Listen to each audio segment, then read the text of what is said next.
여러분 안녕하십니까? KBS 뉴스 930입니다. 장마 시작부터 폭우가 쏟아지고 있습니다. 내일까지 전국 곳곳에 최대 150mm가 넘는 많은 비가 내릴 것으로 예상됩니다. 기상센터 연결합니다. 이설아 캐스터, 지금 어느 지역에 비가 집중되고 있나요? 네, 호우경보가 발효 중인 강원도 화천을 보시면 지금 시간당 20mm 안팎의 비가 집중되면서 CCTV 카메라에도 굵은 빗방울이 맺혀 있습니다. 현재 서울과 인천, 경기 서해안과 경기 북부, 강원 영서 중북부 지역에는 호우특보가 내려져 있습니다. 이번 장맛비는 중부지방은 내일 오후에 대부분 그치겠지만 까지도 이어지는 곳이 있습니다. 일단 내일까지 예상 강수량은 중부와 전라도에 최대 120에서 150mm가 넘겠고 경상도와 제주도에는 20에서 80mm 정도입니다. 오늘은 중부지방에, 내일은 남부지방에 천둥번개가 치면서 시간당 30에서 50mm의 집중호우가 쏟아지는 곳이 있겠습니다. 이 정체전선을 따라 만들어진 비구름대는 동서로 길고 남북으로는 폭이 좁아서 지역에 따라 강수량의 편차가 크겠습니다. 비가 내리는 동안에는 전국적으로 바람까지 강하게 불겠습니다. 특히 서해안과 강원 산지, 제주도에는 순간풍속 초속 20m가 넘는 돌풍이 몰아칠 때가 있어 강풍특보가 내려질 가능성이 있습니다. 올여름 장반의 시작부터 매우 강하고 많은 비가 예보된 만큼 피해가 없도록 주의하셔야겠습니다. 기상센터였습니다. 2차 추가 경정 예산안이 국무회의를 통과했습니다. 관심이었던 소비 쿠폰은 소득에 따라 1인당 15만 원에서 50만 원씩 차등해 국민 모두에게 지급되는데요. 누가 언제부터 얼마를 받는지 김진아 기자가 전해드립니다. 보편 지급이냐 선별 지급이냐, 정부의 선택은 절충이었습니다. 전 국민에게 주지만 차등을 둡니다. 소득 상위 10%는 15만 원, 그 이하는 25만 원, 차상위 계층은 40만 원, 기초수급자는 50만 원. 대상자 수로 보면 국민의 85% 정도가 25만 원입니다. 인구 소멸 지역인 84개 시군 주민은 2만 원을 더 받습니다. 1인당 최소 15만 원, 최대 52만 원을 두 차례로 나눠 지급합니다. 이번에는 그 두 가지를 적절히 배합을 해서 기재부나 관련 부처에서 이런 점들을 잘 고려해 주신 것 같습니다. 쿠폰 형태는 세 가지입니다. 지역사랑 상품권, 즉 지역별 지역화폐나 주민센터 등에서 발급받을 수 있는 선불카드, 평소 쓰던 신용이나 체크카드, 이 중 하나를 택하면 됩니다. 전통시장 소상공인 매장이면 대부분 사용할 수 있는데 유흥업소, 사행업종은 제외합니다. 온누리 상품권 결제가 안 됐던 전통시장 바깥 소상공인의 수혜가 클 거로 예상됩니다. 큰 마트를 이용을 못하고 이제 저희 같은 소상공인들 위한 거니까 아무래도 많이 도움이 되죠. 엄청 기대하고 있어요. 소득이 같아도 가족 수에 따라 해당되는 구간이 달라질 수 있습니다. 코로나19 재난지원금 때처럼 건강보험료를 기본으로 하되 가족 수와 재산 등을 일부 반영해 상세 기준을 정할 예정입니다. 이 작업이 끝나야 지급 시작 시점도 정해집니다. 국회에서 추경안이 의결이 되면 늦어도 2주일 안에는 지급될 수 있도록 모든 방안을 강구하도록 하겠습니다. 추경안의 국회 통과 시점이 유동적이긴 하지만 이르면 7월 중 지급도 가능할 거로 보입니다. KBS 뉴스 김진아입니다. 이번 추경은 소상공인의 빚을 탕감하는 데도 큰 비중을 뒀습니다. 어떤 경우에 얼마까지 채무를 줄여주는 건지 계속해서 김기숙 기자가 정리합니다. 코로나19 이전이었던 2019년 자영업자 대출 연체율은 0.79%, 지난해엔 1.67%, 배 이상까지 올랐습니다. 올해도 개선 기미는 없습니다. 코로나 충격을 간신히 이겨낸 소상공인은 최근 내수 부진이 장기화함에 따라 매출이 줄고 폐업 위기에 내몰리고 있습니다. 예산 1조 4천억 원을 투입해 채무 조정 3종 세트를 시행합니다. 첫째, 장기 연체 빚 소각. 7년 이상 밀린 5천만 원 이하 대출금을 탕감합니다. 개인 113만여 명이 못 갚은 빚 16조 원이 대상인데 채무조정기구인 배드뱅크를 새로 설치해 상환 능력에 따라 100% 탕감 또는 최대 80%까지 감면 둘 중 하나를 적용합니다. 저희 시스템에서 한 1, 2% 정도 되어 있는 그분들의 재기를 지원한다. 연체 기간이 7년이 안 된 코로나 기간 채무엔 현행 새출발기금 적용 대상을 넓힙니다. 구제 결정이 나면 원금을 최대 90%까지 감면받을 수 있는데 이달까지 영업한 중위소득 60% 이하의 소상공인으로 요건을 완화합니다. 힘들어서 빚을 얻었는데 정부에서 갚아주면은 다시 이제 열심히 또 희망이 생기잖아요. 열심히 빚 갚으면 손해라는 불만도 감안합니다. 성실히 갚아온 소상공인은 분할 상환을 허용해주고 이자 1%포인트 지원 또는 우대금리 2.7%를 적용합니다. 정부가 재정을 투입해 개인 채무 조정에 나선 건 2017년 이후 8년 만입니다. KBS 뉴스 김지숙입니다. 트럼프 미국 대통령이 2주 안에 이란을 공격할지 여부를 결정할 것이라고 밝혔습니다. 이란과의 협상 가능성이 높아서 결정을 유보한다는 건데 지지자들의 반발과 또 미군을 동원한 공격 성공 가능성 등 여러 가지 고려할 게 많다는 분석입니다. 워싱턴 김지숙 특파원입니다. 이미 이란에 대한 공격을 잠정 승인한 트럼프 대통령이 앞으로 2주 안에 공격에 나설지 여부를 최종 결정하겠다고 밝혔습니다. 이란과의 협상이 가까운 미래에 이루어질 수 있어 결정을 유보하고 있다는 건데 이란의 핵 포기 결단을 하는 최종 시한을 설정한 걸로 풀이됩니다. So the president is always interested in a diplomatic solution, but he's not afraid to use strength as well. 물밑에선 외교전도 진행되고 있습니다. 위트코프 중동 특사와 이란 외무장관이 여러 차례 전화 통화를 나눈 것으로 전해졌습니다. 합의의 핵심은 이란이 핵무기를 보유하지 않는 겁니다. 특히 트럼프 대통령은 이란 핵시설 파괴 외에 다른 선택지가 없다고 생각하는 걸로 전해집니다. The president has been very clear about that. No enrichment of a uranium, and it would absolutely not. Iran is absolutely not able to achieve a nuclear weapon. 이란 정권이 스스로 포르도 핵시설을 불능화하는 게 미국이 가장 기대하는 시나리오입니다. 미군을 개입시킬 의향이 있지만 그 성공 가능성에 의구심을 품고 있는 걸로 알려졌습니다. 현지 언론들은 트럼프가 국방부 당국자들에게 벙커버스터를 사용했을 때 포르도 핵시설이 확실히 파괴된다는 보장이 있어야 공격을 개시하는 게 합리적이라고 말했다고 전했습니다. 핵심 지지층인 마가 진영의 인사들이 강력 반발하는 것도 트럼프에겐 부담입니다. 일단 외교적 해결이 가능하다고 보고 있지만 전황에 중대한 변화가 생길 경우 트럼프 대통령이 미군 개입을 빠른 시일 안에 결정할 가능성도 배제할 수 없다는 관측이 나옵니다. 워싱턴에서 KBS 뉴스 김지숙입니다. 이스라엘과 이란의 충돌이 격화되는 가운데 이란이 집속탄을 장착한 미사일까지 사용해 논란입니다. 또 이스라엘은 연일 핵시설을 타격해 방사능 오염에 대한 우려가 커지고 있습니다. 말이 이화진 특파원입니다. 고층 아파트와 상업시설이 즐비한 텔아비브 인근 위성도시가 처참히 부서졌습니다. 잔해 사이로 구조대가 쉴 새 없이 지나갑니다. 이란이 폭격한 민간 지역 상황이라며 이스라엘군이 공개한 영상입니다. 이날 오전 이란은 이스라엘 남부 바르셰바의 민간 병원을 공격해 환자 등 수십 명이 다쳤습니다. They're targeting civilians because they're a criminal regime. They're the arch terrorists of the world. 이스라엘군은 이스라엘 중부 지역에 떨어진 이란의 탄도미사일 중 최소 한 발이 집속탄 탄두를 장착했다고 밝혔습니다. 집속탄은 탄두 하나에 수십 개에서 수백 개 상당의 작은 폭탄이 들어있어 살상력이 큰 탓에 비인도적이란 비난을 받는 무기입니다. 그러면서 이란 테헤란에 있는 내부 보안기관의 특수부대 본부를 공격했다고 밝혔습니다. ביטחון הפנים הוא אחד מהגופים הצבאיים המרכזיים של המשטר האיראני. התקיפות שלנו מכוונות לכל אחד מהמערכים הצבאיים של המשטר האיראני. 이스라엘이 연일 이란 핵시설을 타격하면서 방사능 오염에 대한 주변국의 우려도 커지고 있습니다. 이스라엘은 특히 걸프 해역의 부셰르 원전을 공격했다고 밝혔다가 정정하며 공격 여부를 확인하지 않아 불안감을 키우고 있습니다.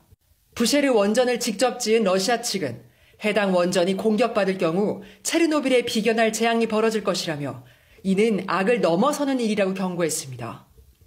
부셰르 원전이 폭발하면 걸프 지역 국가들이 3일 안에 식수가 고갈된다는 분석도 있습니다.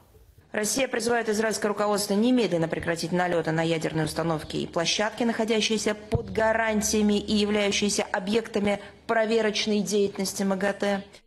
한편 트럼프 미국 대통령의 이란 공격 승인 여부에 전 세계의 촉각에 집중된 가운데 영국 또한 자국령인 디에고 가르시아 기지에서 미국 전투기 출격을 허용할지를 고심 중입니다. 파리에서 KBS 뉴스 이화진입니다. 3대 특검의 움직임이 빨라지고 있습니다. 아직 완전한 수사팀도 갖춰지지 않은 상태에서 벌써 첫 기소가 나왔습니다. 김태훈 기자가 보도합니다. 조은석 특별검사가 이끄는 내란 특검이 김용현 전 국방부 장관을 추가 기소했습니다.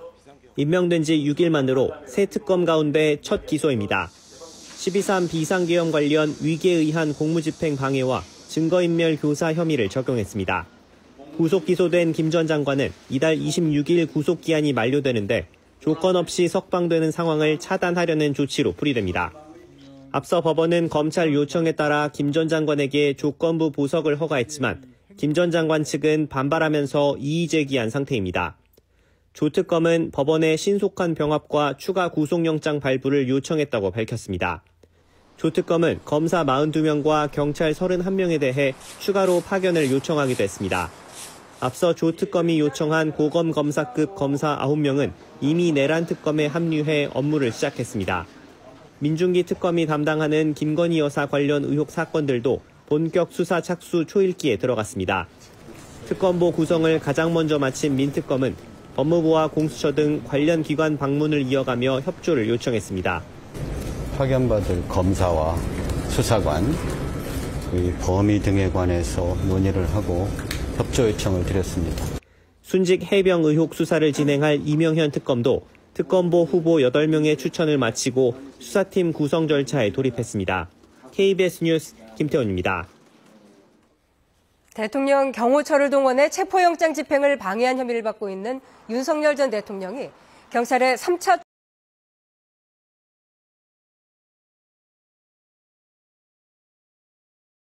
이라고 밝혔습니다. 조은석 내란 특검이 수사를 개시하고 속도를 내는 만큼 경찰도 윤 전 대통령 신병 처리에 대해 특검과 협의를 거치는 것으로 보입니다. 이에 법리적으로 죄가 성립되지 않아 조사의 필요성이 없다고 주장했습니다. 이재명 정부가 임기 초반 공직사회 기강 잡기에 나섰습니다. 이 대통령은 국무위원들의 보고를 지적했고 국정기획위원회는 현재 진행 중인 업무 보고를 다시 받겠다고 예고했습니다. 정세배 기자입니다. 전 정부 장관들이 참석한 국무회의. 대통령은 공급자 중심의 행정을 해선 안 된다고 지적했습니다.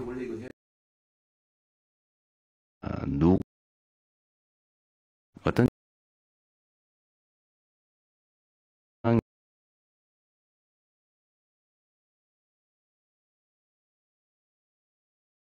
부처별 업무 보고를 받고 있는 국정기획위원회의 질책은 더 매서워졌습니다. 업무 보고 첫날 대통령 공약 이해도가 떨어진다고 지적한 데 이어 어제는 아예 매우 실망이라며 모든 부처를 강도 높게 비판했습니다. 한마디로 좀 실망이다. 매우 실망이다. 이렇게 말씀드릴 수 있을 것 같습니다.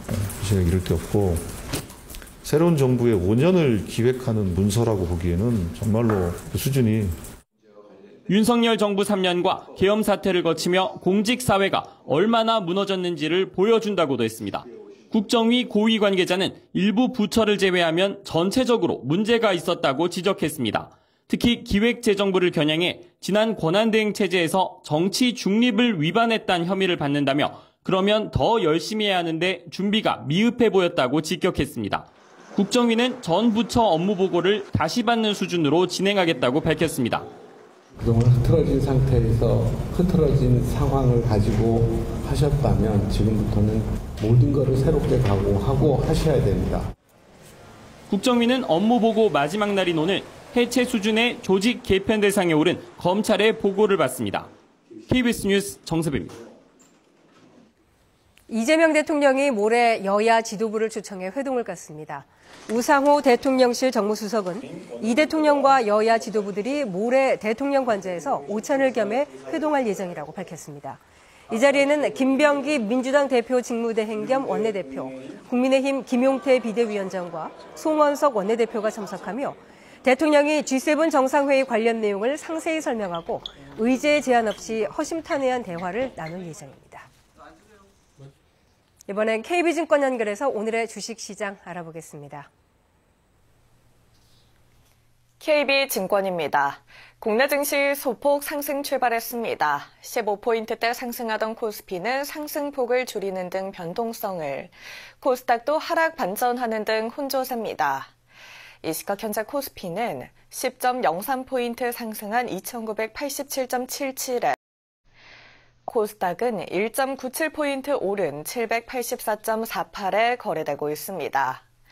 전일 미국 증시는 노예 해방 기념일로 휴장한 가운데 코스피 시장에서 개인은 순매수를, 외국인과 기관은 팔고 있습니다. SK 하이닉스 3거래일 만에 반등 중이고 토니모리와 아모레퍼시픽을 비롯한 화장품주 흐름 좋습니다. 카카오뱅크 52주 신고가를 기록 중이고 LIG 넥스원 역대 최고가를 돌파했습니다. 이 밖에도 두산 퓨얼셀 20%대 급등을, 대한전선과 SK스퀘어, 유한양행 강세를, 반면 등 건설주, 한정기술과 CJ 부진합니다. 코스닥 시장에서는 레인보우 로보틱스와 실리콘투 상승이 돋보입니다. 이 시각 현재 달러화에 대한 원화 환율은 1,370원 70전에 거래되고 있습니다. 지금까지 KB증권이었습니다.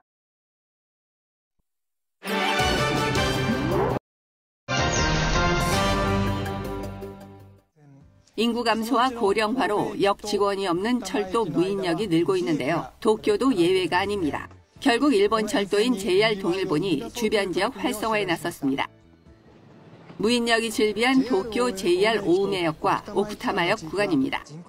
JR 동일본과 스타트업이 손을 잡고 이 지역 활성화를 위해 숙박 사업을 시작했습니다.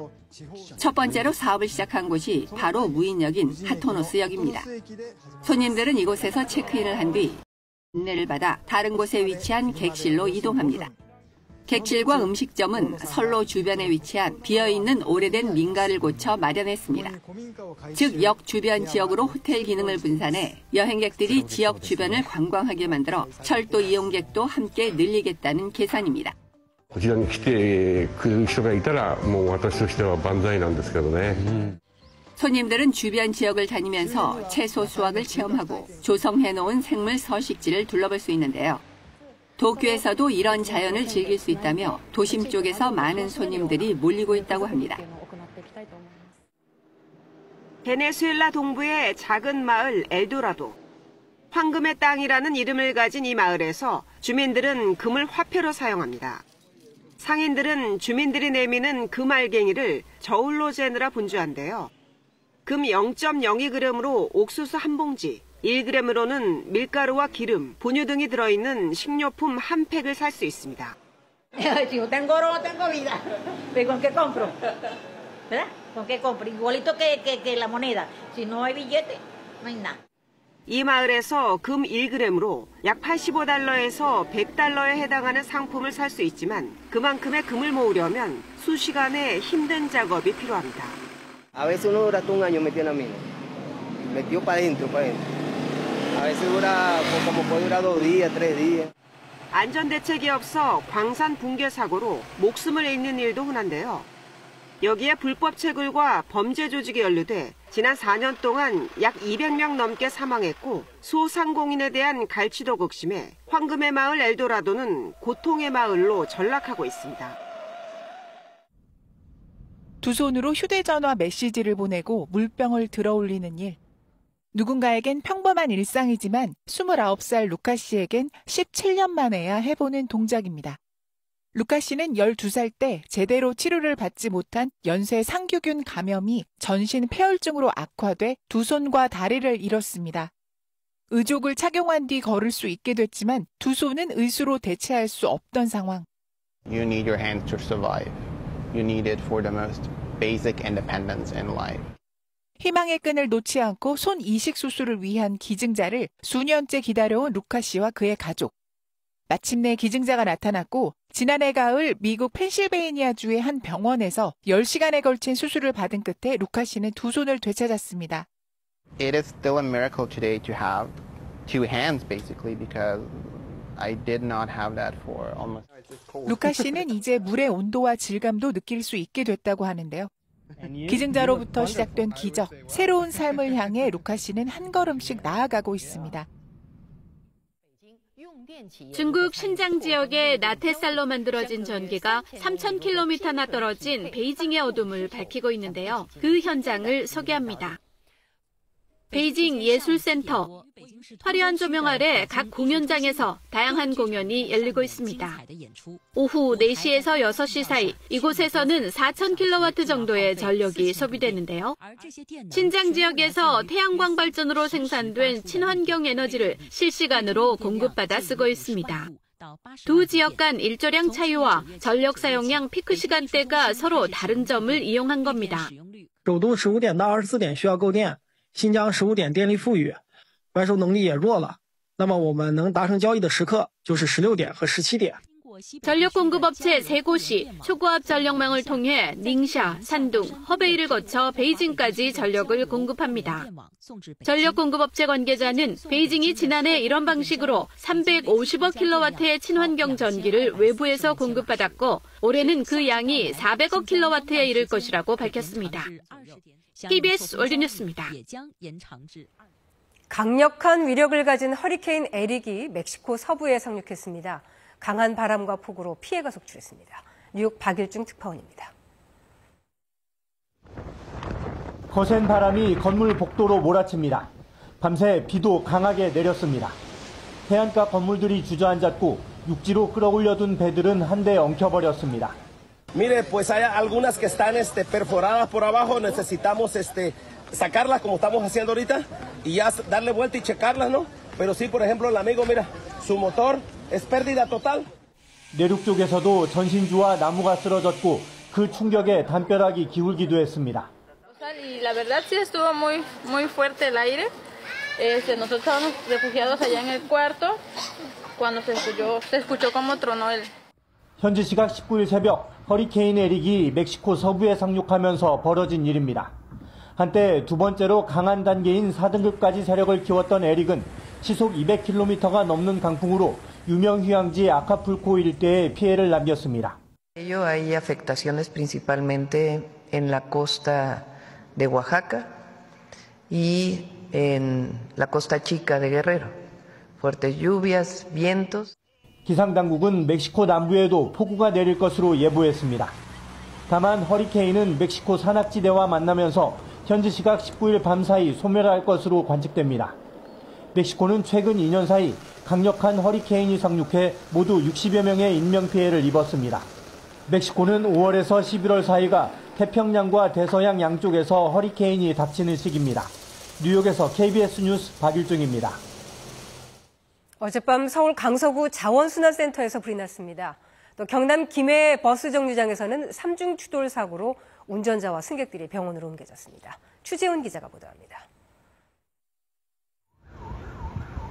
방화대교가 보이는 한강변에서 연기가 하늘 위로 솟구칩니다. 소방관들이 불길이 치솟는 쓰레기 더미로 연신 소화수를 뿌립니다. 어제 저녁 9시 반쯤 서울 마곡동에 있는 강서구청 자원순환센터에서 불이 나 3시간 10분 만에 꺼졌습니다. 보시는 것처럼 쓰레기가 가득 쌓인 곳에 불이 나 소화수를 뿌리면서 굴착기로 쓰레기를 덜어내는 작업도 병행됐습니다. 바람이 불면서 연기가 인근 올림픽대로를 덮쳐 주행하던 차들이 비상등을 켜고 서행하기도 했습니다. 이 불로 다친 사람은 없었지만 불길이 쓰레기 더미를 태우면서 소방 인원 85명과 장비 28대가 동원됐습니다. 시뻘건 불길이 타오르고 검은 연기가 하늘로 치솟습니다. 어제 오후 5시 40분쯤 경기 평택시 청부급의 한 폐기물 처리 업체에서 불이 나 8시간 10분 만에 꺼졌습니다. 이 불로 다친 사람은 없었지만 관계자 6명이 스스로 대피했고 불길이 쓰레기 더미와 일부 건물을 태웠습니다. 소방당국은 정확한 화재 원인을 조사하고 있습니다. 도로 가운데 파편들이 어지러이 널려 있습니다. 어제 저녁 7시쯤 경남 김해시 어방동의 한 버스 정류장에서 승용차가 앞에 정차한 승용차를 들이받으면서 앞 승용차가 정차한 시내버스를 잇따라 추돌했습니다. 이 사고로 앞 승용차에 타고 있던 운전자와 버스에 타고 있던 승객들이 부상을 입고 병원에 옮겨졌지만 중상자는 없는 것으로 알려졌습니다. 경찰은 정확한 사고 경위를 조사하고 있습니다. KBS 뉴스 추재훈입니다. 인사이드 아웃으로 어른들에게도 큰 감동을 줬던 디즈니 픽사가 또 하나의 감동 애니메이션으로 관객들을 찾아왔습니다. 2000년대 최고의 공포 영화 중 하나인 데니 보일 감독의 28일 후가 20여 년 만에 후속작으로 들어왔습니다. 개봉 영화 소식 김상협 기자입니다. 혼자라고 느끼며 외계인에게 납치되길 꿈꾸는 외톨이 엘리오. We search the universe for the dreamers and stargazers like you. 어느 날 작은 오해로 지구 대표가 돼 우주로 소환되고 No one's ever asked me my name before. Back home, I didn't fit in. I thought Earth was the problem. But what if it's me? 그곳에서 특별한 친구를 만나 처음으로 마음을 나눕니다. Finally fitting in, and now Qui-Gon's gonna blow everyone up? 인사이드 아웃 시리즈로 1,400만 명의 관객을 동원했던 디즈니 픽사가 이번엔 외로움을 어루만집니다. 세상에 나쁜 사람은 없어요. 사랑을 베풀면 모든 게 바뀔 거예요.